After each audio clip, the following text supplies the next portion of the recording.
नमस्कार साथियों, DS academy में आप सभी का स्वागत है। मैं डॉक्टर सुदेश कांतेजा आपके लिए आज की क्लास में लेके आई हूँ कहानी विधा में। अभी तक आपने देखा था कहानी आंदोलन, इससे पहली क्लास में हम पढ़ चुके थे। आज की इस क्लास में हम देखेंगे अब जो भी कहानीकार हैं, हम सीधे सीधे उनके कहानी संग्रह देखेंगे, कहानियाँ देखेंगे और जो विशेषताएं रहेंगी हम उनको देखेंगे।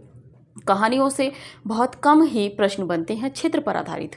कुछ ही कहानियां हैं जिन पर एक तरीके से कहा जाए तो क्षेत्र पर आधारित क्षेत्र पूछा जाता है कहानियों का, ठीक है। नहीं तो सीधे सीधे या तो रचनाओं का समय से मिलान कराया जाता है, या फिर 3 रचनाएं एक रचनाकार की, कहानीकार की दी होंगी और एक किसी अन्यत्र की प्रश्न कर लिया जाएगा किसकी कहानी नहीं है, या सीधे सीधे कहानी दे के कहानीकार का नाम पूछ लिया जाता है, ठीक है। तो ज़्यादा समय नहीं व्यर्थ करेंगे क्योंकि हम लोगों को तेज़ी से चलना है। हाँ, एक चीज़ बता दें, यदि किसी को कोई भी इंक्वायरी चाहिए तो डिस्क्रिप्शन में कॉन्टैक्ट नंबर है, आप उस पर कॉल कर सकते हैं, ठीक है। नहीं तो क्लास के अंत में हम एक नंबर और दे देंगे। आपको किसी भी तरह की कोई जानकारी चाहिए बैच से संबंधित या कोई और भी, तब आप उस नंबर पे कॉन्टैक्ट कर सकते हैं, ठीक है। तो चलिए बात करते हैं कहानी की। यहाँ पे जैसा कि हम देख रहे हैं स्वातंत्र्य योत्तर के बाद की कहानियाँ शुरू हो गई हैं। तो यहाँ पे जो कहानियाँ हैं इनका जो इस समय परिवेश है वो स्वतंत्रता आंदोलन के बाद का या उस समय का है, यानी कि 1950 से 1960-70 के बीच की इस समय अभी हमें कहानियाँ देखने को मिलेंगी, ठीक है। तो यहाँ का जो परिवेश हमने कहानियों में उपन्यासों में देखा है वही थोड़ी बहुत समानांतर था, क्योंकि जो उपन्यासकार हैं उन्होंने ही अधिकांशतः कहानियाँ लिखी हैं। ऐसा नहीं है कि कोई कहानीकार या कथाकार सिर्फ उपन्यास ही लिखे, उसने कहानियाँ नहीं लिखी हैं, क्योंकि उपन्यास का ही लघु रूप कहानी होती है और कहानी का ही विस्तृत रूप उपन्यास होता है, ठीक है। तो चलिए बात करते हैं पहले मोहन राकेश जी की यदि बात करें तो 1925 में इनका जन्म हुआ है और 1972 में इनका निधन हुआ, यानी कि 1925 से 1972 इनका समय ठहरता है। बात करें कहानी संग्रह में तो इंसान के खंडर 1950 महत्वपूर्ण है, नए बादल 1957। इंसान के खंडर 1950 की यदि बात करेंगे तो इस संग्रह में इनकी 11 कहानियां हैं। नए बादल 1957 का कहानी संग्रह है, यदि इसकी बात करेंगे तो 12 कहानी संग्रह है। जानवर और जानवर 1958 का कहानी संग्रह है। इसमें बहुत ज़्यादा महत्वपूर्ण नहीं है, वैसे शायद 9 कहानियाँ इसमें संकलित हैं। एक और जिंदगी 1961 का कहानी संग्रह है। एक और जिंदगी में भी शायद 9 ही कहानियां हैं। फौलाद का आकाश, ये महत्वपूर्ण है 1966 का, इसमें भी 9 कहानियां हैं। महत्वपूर्ण कहानियों की बात कर लें तो वासना की छाया में आप पढ़े रहिएगा, आद्रा, परमात्मा का कुत्ता, सेफ्टी पिन, और 5वें माले का फ्लैट, चौगान और भिक्षुक, ठीक है। और इसी के साथ में है पहली कहानी इनकी जो है वो भिक्षु है, 1945 की, सरस्वती पत्रिका में प्रकाशित हुई थी। और इसी के साथ में जो अंतिम कहानी है वो नन्ही कहानी है। और एक कहानी और है इनकी, मलबे का मालिक। आपको पता है कि इनकी जो है वो भारत पाकिस्तान विभाजन पे है, ठीक है, आप नोट कर लीजिएगा, बहुत चर्चित कहानी है, इसीलिए हर चीज़ हम नहीं लिखेंगे। राजेंद्र यादव की बात करें, क्योंकि जो चर्चित चीज़ें हैं वो आपको खुद भी याद होनी चाहिए। चलिए मलबे का मालिक लिख देते हैं, मलबे का मालिक। फिर कुछ लोग कहेंगे मैम ने आधा अधूरा पढ़ाया है, जबकि मैम आधा अधूरा कभी पढ़ाती नहीं है। राजेंद्र यादव जी की बात करें तो 1929 से 29 में इनका जन्म हुआ है, 2013 में इनका निधन हुआ है।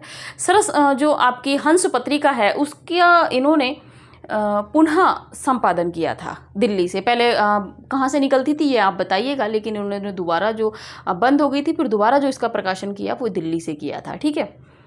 चलिए राजेंद्र यादव के कहानी संग्रह में बात कर लें तो देवताओं की मूर्तियाँ, 1952 में देवताओं की मूर्तियाँ कैसी थी, मिट्टी के खेल के खिलौने के समान थी। 1954 में जहाँ लक्ष्मी कैद है, और उन्हीं में लक्ष्मी कैद है 1957। लक्ष्मी कैद है, किस तरह एक लड़की की व्यथा इसमें कही गई है, ठीक है। अभिमन्यु की आत्महत्या 1959 कहाँ हुई? छोटे छोटे ताजमहल में 1962, छोटे छोटे ताजमहल। किनारे से किनारे तक 1963, और टूटना भी वहाँ होता है जहाँ हम पार निकल जाते हैं, यानी कि जब हम बिल्कुल हताश हो जाते हैं तो वहाँ से हमें कहीं ना कहीं एक आशा की किरण दिखाई देती है, और उसी को, उस किरण के माध्यम से ही हम पार उतर जाते हैं। ठीक है, तो राजेंद्र यादव की कहानी संग्रह में देवताओं की मूर्तियाँ 1952, खेल खिलौने 1954, जहां लक्ष्मी कैद है 1957 महत्वपूर्ण है, अभिमन्यु की आत्महत्या 1959, छोटे छोटे ताजमहल प्रश्न बन चुका है 1962, किनारे से किनारे तक पढ़े रहिएगा, टूटना 1966, अपने पार 1968। ठीक है, पढ़े रहिएगा इनको। कहानियों की बात कर लें तो अपने पार, मेहमान, बिरादरी बाहर, गुलाम, भय। देखिए भय तो कहानी जो है राजेंद्र यादव जी की है। भय भी शक्ति देता है। बताइएगा किसकी रचना है? और इनकी जो पहली कहानी मानी गई है वो उपेक्षा मानी गई है। पहली कहानी उपेक्षा है। ठीक है, चलिए आप स्क्रीनशॉट लीजिए, फिर आगे बढ़ते हैं। बहुत ज़्यादा राजेंद्र यादव जी पे समय देने का मतलब नहीं था। इनकी जो कहानियाँ हैं उनमें एक तरीके से देखा जाए तो टूटन ज़्यादा दिखाई दी है व्यक्ति की। उपन्यासों के माध्यम से भी आप इनका वो क्षेत्र निर्धारित कर सकते हैं, जो विशेषताएं हैं। चलिए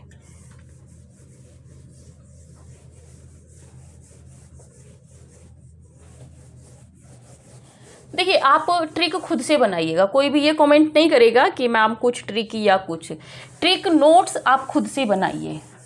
हम कोई नोट्स आपको प्रोवाइड नहीं करा रहे हैं, कुछ नहीं करा रहे हैं। आप खुद से नोट्स बनाइए, जो बहुत ज़रूरी है। आप अपना नोट्स बनाएंगे, 4 बार आप उसको रिवीजन करेंगे। बात कर लें आगे कमलेश्वर की। कमलेश्वर जी की बात करें तो समय है 1932 से 2007। कहानी संग्रह में यदि बात करें तो राजा निर्वंशिया महत्वपूर्ण है। राजा निर्वंशिया 1957, और ये पहले जो है सुबह का सपना नाम से प्रकाशित हो गया था। कस्बे का आदमी महत्वपूर्ण है, कस्बे का आदमी। और तीसरे नंबर पे है इनका खोई हुई दिशाएं।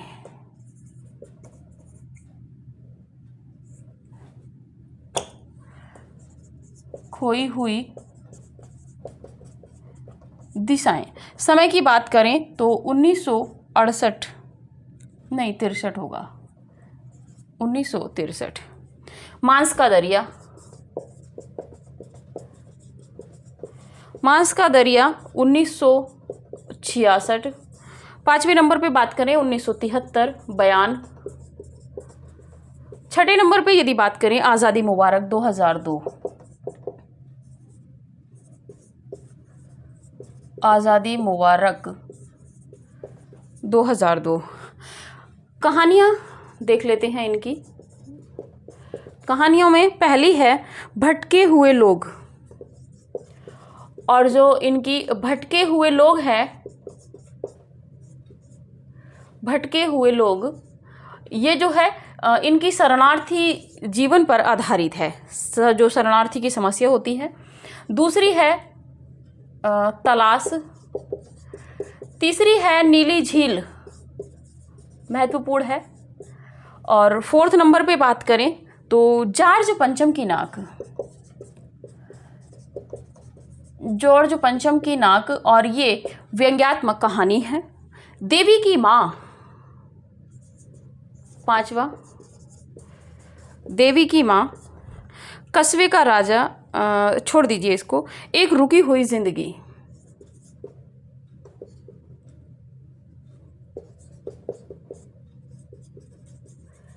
एक रुकी हुई जिंदगी। मैं बार बार बोल रही हूं कि आप मेरी वॉइस पे ध्यान दिया कीजिएगा। पहली कहानी है हमरूप 1951। पहली कहानी हमरूप 1951। ठीक है, बाकी आप देख चुके थे इन्होंने किन किन पत्रों का संपादन किया था, ये आप देख चुके थे पहले। निर्मल वर्मा की बात कर ले और अगर नहीं भी देखा है आपने तो पत्रकारिता में हम पढ़ लेंगे। 1929 से 2005 निर्मल वर्मा जी का समय है। कहानी संग्रह में इनकी बात करें तो पहला है आपका परिंदे 1960, और इसी से आपकी नई कहानी आंदोलन की शुरुआत मानी जाती है। जलती झाड़ी 1965 निर्मल वर्मा की परिंदे कहानी संग्रह को शिल्प विधान की दृष्टि से नई कहानी का पहला संग्रह माना है। तीसरे नंबर पे बात कर लें तो पिछली गर्मियों में 1968, पिछली गर्मियों में 1968। फोर्थ नंबर पे बात करें तो बीच बहस में 1973, बीच बहस में 1973। पांचवें नंबर पे बात करें तो कौवे और काला पानी,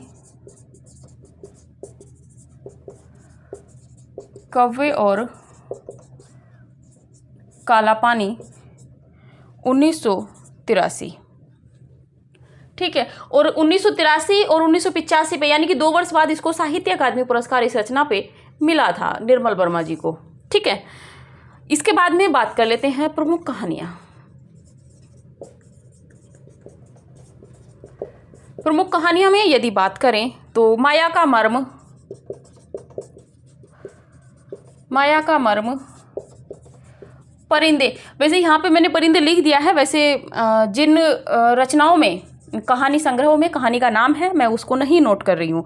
लंदन की एक रात,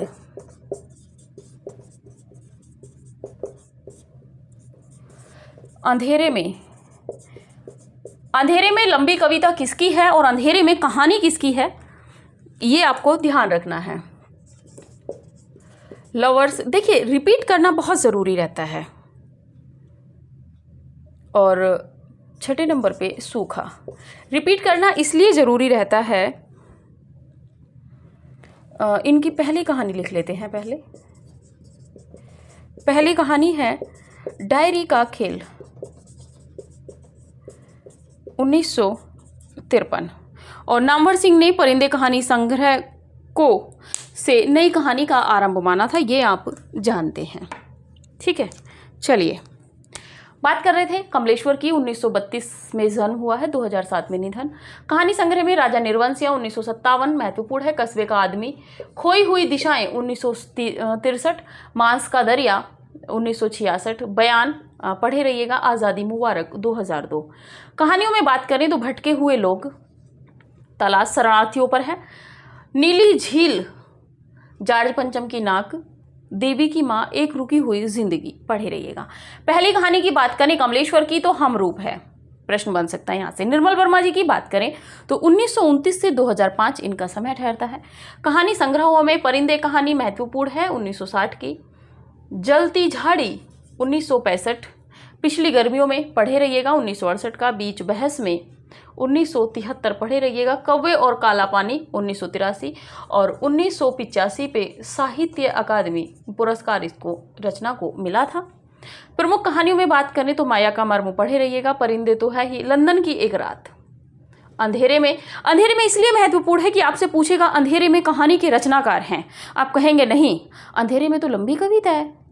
और वहीं पर एक देखिए एक चीज़ और रखा है आपको, अंधेरे में कहानी तो आपको दे दी, अंधेरे में रचना के रचनाकार हैं, या कहानी के कहानीकार हैं, या अंधेरे में कहानी के लेखक हैं। प्रश्न बन गया। विकल्प में आपके मुक्तिबोध हैं, और देखिए विकल्प निर्मल वर्मा जी हैं, और भी 2 विकल्प आपको मिलेंगे देखने को। आप कहेंगे नहीं, अंधेरे में तो बाकी किसी की है ही नहीं, आप क्या करेंगे वहाँ पे एकदम से, क्योंकि मुक्तिबोध ने कहानी भी लिखी है, उपन्यास भी लिखा है। आप सोचेंगे कि नहीं, मुक्तिबोध की ही है कहानी भी, क्योंकि जब उन्होंने कविता लिखी है, जैसे कि आप देखेंगे कि नदी के द्वीप नाम से अज्ञे ने उपन्यास भी लिखा है और कविता भी लिखी है, तो आप सोचेंगे कि वैसा ही लॉजिक यहाँ पे मुक्तिबोध जी ने लगाया होगा, और आप वहाँ पे अंधेरे में आप मुक्ति बोध को विकल्प में टिक कर देंगे और आपको लगेगा कि प्रश्न सरल था, लेकिन वो प्रश्न सरल नहीं था।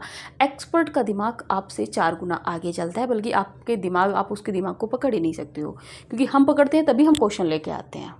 इसीलिए जहाँ पे कोरिलेट चीज़ों से या कोरिलेट तथ्यों से प्रश्न बनने की संभावना होती है, उस प्रश्न पे मैं रुकती हूँ। देखिए, ये कहानी संग्रह जो मैं आपको पढ़ा रही हूँ, ये आपको हर किताब में मिल जाएंगे। मैं नहीं कहती कि मैं अलग से कुछ पढ़ा रही हूँ, लेकिन मैं वो पढ़ा रही हूँ, मैं आपको पढ़ा नहीं रही हूँ। मैं आपको वो जो 2 घंटे आप एग्ज़ाम हॉल में बैठेंगे, उसके लिए मैं आपको तैयार कर रही हूँ। किन किन विषम तथ्यों से आपको भ्रमित किया जा सकता है, उन भ्रम को मैं आपके दूर कर रही हूँ। इसीलिए कहती हूँ, जिस बच्चे ने टेस्ट सीरीज़ नहीं ली थी, टेस्ट सीरीज़ हमारी चली थी, यदि वो लेना चाहे, तैयारी करना चाहे तो चल रही थी, तो आप टेस्ट सीरीज ज्वाइन कर सकते हो। ठीक है, टेस्ट सीरीज जो चल रही है, क्योंकि वहाँ से आपको बहुत ज़्यादा कुछ मिलने वाला है। क्योंकि जो चीज़ें मैं आपको यहाँ पे समझा रही हूँ, हो सकता है कि अब तो मुझे ध्यान आ गया, लेकिन पेपर बनाते हुए तो और भी बहुत सारी चीज़ें याद आती हैं।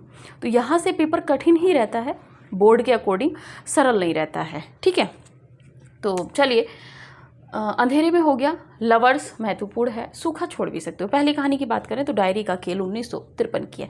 अब आप स्क्रीनशॉट लीजिए, फिर आगे बढ़ते हैं।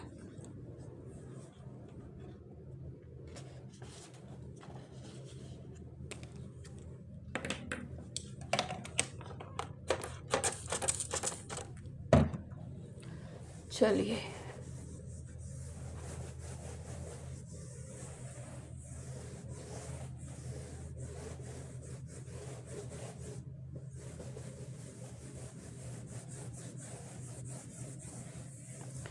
बात करते हैं आगे। शेखर जोशी, क्रम आप अपने से स्वयं से डालिएगा। कहानी संग्रह की बात कर लेते हैं। कहानी संग्रह में पहला है कोशी का घटवार। कोशी का घटवार 1958 महत्वपूर्ण है। साथ के लोग 1978।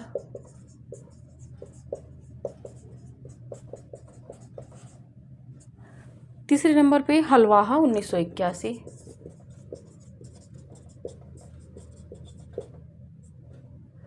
फोर्थ नंबर पे मेरा पहाड़ 1989।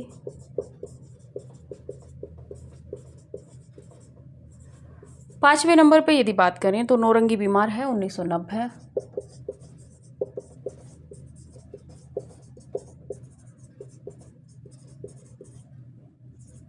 छठे नंबर पे यदि बात करें तो डंगरी वाले की यदि बात करें तो 1994। सातवें नंबर पे बात करें तो आदमी का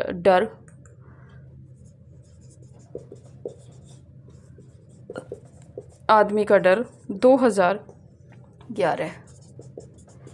कहानियाँ में बात कर लेते हैं तो दाज्यू,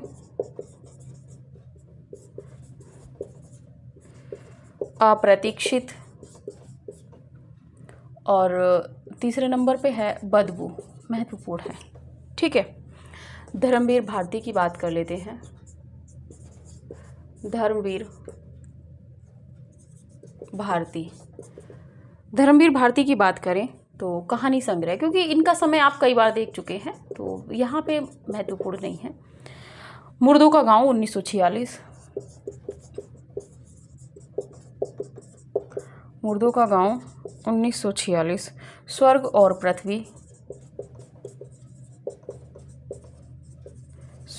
पृथ्वी 1949। चांद और टूटे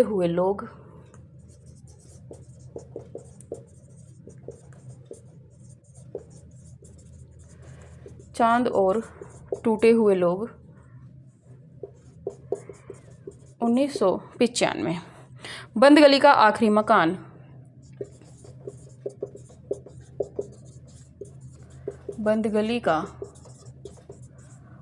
आखिरी मकान 1969। कहानियों में बात कर लेते हैं थोड़ा सा। इनकी जो कहानियां हैं गुल की बन्नो,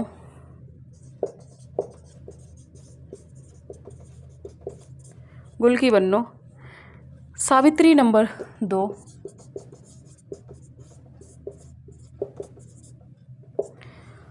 मरीज नंबर 7,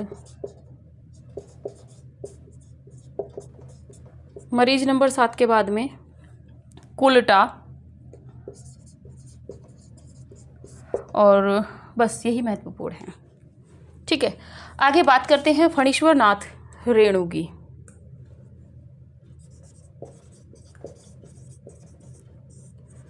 फणीश्वर नाथ रेणु, सीधे सीधे कहानी संग्रह पे बात कर लेते हैं।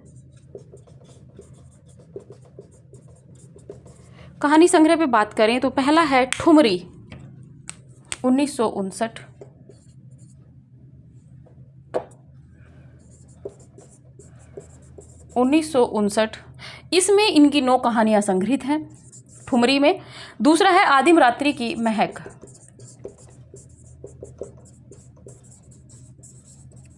आदिम रात्रि की महक 1967, इसमें इनकी 13 कहानियां संग्रहित हैं। तीसरे नंबर पे बात करें तो अग्निखोर, अग्निखोर की यदि बात करें तो 1973, इसमें इनकी 11 कहानियां संग्रहित हैं। फोर्थ नंबर पे एक श्रावणी दोपहर की धूप,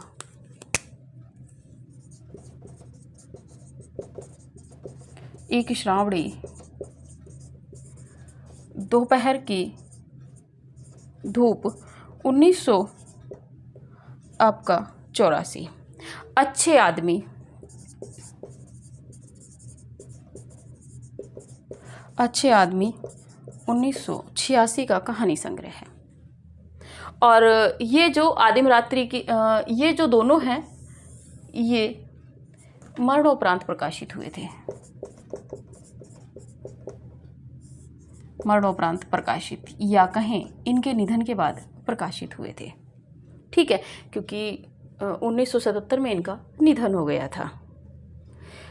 पहली कहानी की बात करें तो पहली कहानी है बट बाबा, पहली कहानी बट बाबा 1944।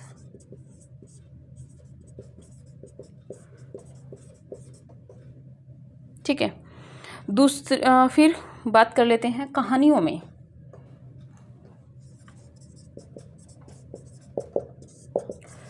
बात करें तीसरी कसम उर्फ मारे गए गुलफाम,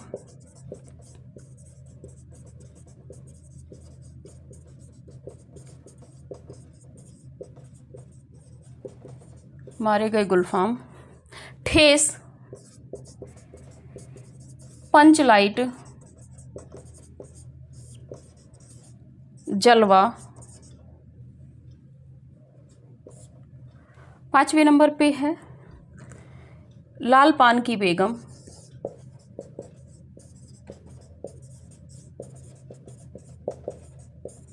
6 नंबर पे है रसप्रिया,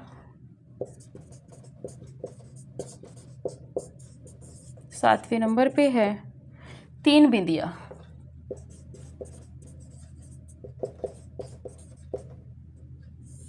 ठीक है, आप स्क्रीनशॉट ले लीजिए क्योंकि अब क्लास यहीं तक रखेंगे और इसमें अब हम विश्लेषण करते हैं इस कहानी का। चलिए, क्योंकि बहुत ज़्यादा पढ़ाएंगे तो बहुत ज़्यादा विस्तृत हो जाएगा, फिर दिमाग से चीज़ें निकलने लगती हैं। ठीक है, इसलिए थोड़ा पढ़ो, सॉलिड पढ़ो। शेखर जोशी की बात कर लें तो शेखर जोशी के विषय में है कहानी संग्रह इनके। कोशिका घटवार 1958 का महत्वपूर्ण है। साथ के लोग 1978 पढ़े रहिएगा। हलवाहा 1981, मेरा पहाड़ पढ़े रहिएगा। उत्तराखंड वाले जो LT ग्रेड की परीक्षा देंगे वो थोड़ा सा ध्यान रखेंगे उत्तराखंड के रचनाकारों पे। और नौरंगी बीमार है 1990, डंगरी वाले 1994, आदमी का डर 2011। देखिए, आदमी का डर इसलिए प्रश्न बन सकता है क्योंकि नवीन उपन्यास है, 11 का है। कहानियों में बात करें दासजीऊ, अप्रतीक्षित, बदबू, दोनों ही महत्वपूर्ण हैं तीनों। धर्मवीर भारती जी की बात कर लें तो कहानी संग्रह में मुर्दों का गांव 1946, स्वर्ग और पृथ्वी 1949, चांद और टूटे हुए लोग 1995 और 1945 धर्मवीर भारती की बात करें तो उखड़े हुए लोग, हाँ 1995 ही है। बंद गली का आखिरी मकान 1969 का है इनका, ठीक है, थोड़ा क्रम आगे पीछे हो गया था। बंद गली का आखिरी मकान इनका महत्वपूर्ण है। कहानियों में यदि बात करें धर्मवीर भारती की, गुल की बन्नो महत्वपूर्ण है। सावित्री नंबर 2, सावित्री नंबर 2 अगर यहाँ से बचा तो मरीज नंबर 7 पे भी बात आ सकती है। कुल्टा महत्वपूर्ण है। ये इनकी कहानियाँ महत्वपूर्ण है क्योंकि विशेषतः मैं वही लिखवा रही हूँ जो परीक्षा उपयोगी महत्वपूर्ण है, ठीक है। बात कर लेते हैं फणीश्वर नाथ रेणु जी की। कहानी संग्रह है ठुमरी 1959 है। आदिम रात्रि की महक 1967 है। इसी के साथ में बात करें तो अग्निखोर 1973, पढ़े रहिएगा। एक श्रावणी दोपहर की धूप महत्वपूर्ण है। और अच्छे आदमी 1968, ये भी महत्वपूर्ण है। कहानी संग्रह इनके सभी महत्वपूर्ण हैं क्योंकि फणीश्वर नाथ, देखो कुछ रचनाकार ऐसे होते हैं जिनको छोड़कर आप कहानी, उपन्यास, काव्य को कंप्लीट नहीं कर सकते, जैसे फणीश्वर नाथ रेणु, धर्मवीर भारती, मोहन राकेश, कमलेश्वर, हजारी प्रसाद द्विवेदी, निर्मल वर्मा, मतलब इस तरह के कहानीकार हैं 200-300 कि उनके अन्यत्र आप उनको छोड़ के तैयारी ही नहीं कर सकते। और वो हिंदी साहित्य के इतिहास यानी कि आदिकाल से आप उठाएंगे और आज तक के कहानी, मतलब आज तक के रचनाकारों में विशेष प्रसिद्धि अपनी रखते हैं, ठीक है। बात कर लेते हैं पहली कहानी इनकी बट बाबा 1944 की है। बट बाबा ये इनकी कहानी है, लेकिन बट बाबा एक कहानी में पात्र है, आगे बताएंगे जब वो कहानी का पात्र आएगा। कहानियाँ में बात कर लेते हैं निर्मल वर्मा की, क्षमा कीजिए फणीश्वर नाथ रेणु की। कहानी है तीसरी कसम उर्फ मारे गए गुलफाम। महत्वपूर्ण है, नेट में लगी हुई है। इसमें क्या होता है, एक गाड़ीवान होता है, वो 3 तरह की कस्में खाता है। पहला वो कहता है कि मैं कोई भी तस्करी का जो सामान होता है, नंबर 2 का वो अपनी गाड़ी में नहीं ला दूंगा, या चोरी का जिसको बोलते हैं। दूसरा बोलता है, वो उसके साथ में कुछ ट्रेजेडी होती हैं, जब हम पूरी कहानी पढ़ेंगे नेट के पाठ्यक्रम में, जब हम पढ़ा रहे हैं तो पढ़ाएंगे तो उसमें ये कहानियाँ पूरी विस्तार के साथ में देखी जाएंगी, इतना विस्तृत कि आपको मिलेगा नहीं। उसके बाद में वो गाड़ीवान फिर दूसरी कसम खाता है, मतलब एक कसम खाता है कि वो चोरी का या नंबर 2 का सामान नहीं रखेगा। दूसरी उसके साथ कोई ट्रेजेडी हो जाती है, फिर वो कसम खाता है कि मैं जो ये बांस होता है जिसकी बहुत सारे सामान बनते हैं, उसको भी लदनी अपनी गाड़ी में नहीं करूँगा। और तीसरा वो एक नृत्यांगना होती है जो नौटंकीबाज, जो मतलब गांव या थोड़े कस्बों में नाचने के लिए आती हैं, डांसर, तो उससे वो बैठा लेता है गाड़ी में और उससे प्रेम हो जाता है। बात करते करते फिर वो मुंह फेर के चली जाती है, तो उसको लगता है कि अब मैं किसी नौटंकी वाली जो स्त्री होती हैं उसको भी मैं अपनी गाड़ी में नहीं बैठाऊंगा। ये 3 कस्में खाता है। इसी के आधार पर तीसरी कसम उर्फ मारे गए गुलफाम कहानी का नाम है। बात करें ठेस कहानी, महत्वपूर्ण है। पंचलाइट आप जानते हैं कि 2 टोली होती हैं गांव में, और उसमें एक दूसरे से मतलब दूसरी टोली का एक दूसरी टोली के से प्रेम करता है तो उसको दोनों टोलियों से बाहर कर दिया जाता है। पहले नहीं, अभी भी ये होता है, जातिगत रूप में यदि देखा जाता है गांव क्षेत्रों में तो अभी भी ये चीज़ें हैं। उसके बाद में वही सिर्फ लाइट को जलाना जानता था, फिर उसको बुलाया जाता है गांव में। पहले उस समय की, जिस समय कहानी लिखी गई है उस समय की ये चीज़ें थी। बात करें जलवा, आप छोड़ भी सकते हैं। लाल पान की बेगम महत्वपूर्ण है, नेट में भी सिलेबस में लगी हुई है, आपके उच्चतर हायर में जो आयोग है आपका उसमें भी लगी हुई है लाल पान की बेगम। इसमें लाल पान की बेगम होती है और वो किस तरीके से एक आंचलिक कहानी है। पूर्णिमा के पास में गांव में आप देखेंगे कि जिस समय धान जो गांव से खेतों में जब धान कटने का समय होता है, यानी कि अक्टूबर नहीं नवंबर की बात करेंगे शुरू की, तो ये उस समय पूर्णिमा के आसपास की बात होती है।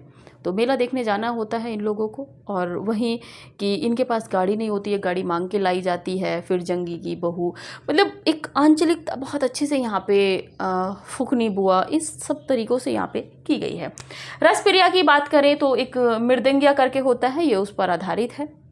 और 3 बिंदिया आप पढ़े रहिएगा, ठीक है। तो जिसने स्क्रीनशॉट नहीं लिया है वो आप स्क्रीनशॉट ले लीजिए, क्योंकि अभी की जो क्लास है वो यहीं तक रखते हैं, ठीक है। अगर आपको किसी भी तरह की कोई जानकारी चाहिएगी तो हमने बोला था आप हमें कॉल करेंगे 9568802463 पे, ठीक है। और कॉल करिएगा, कम से कम आप शाम को 7 से 9 के बीच में ही आप कॉल करेंगे, ठीक है।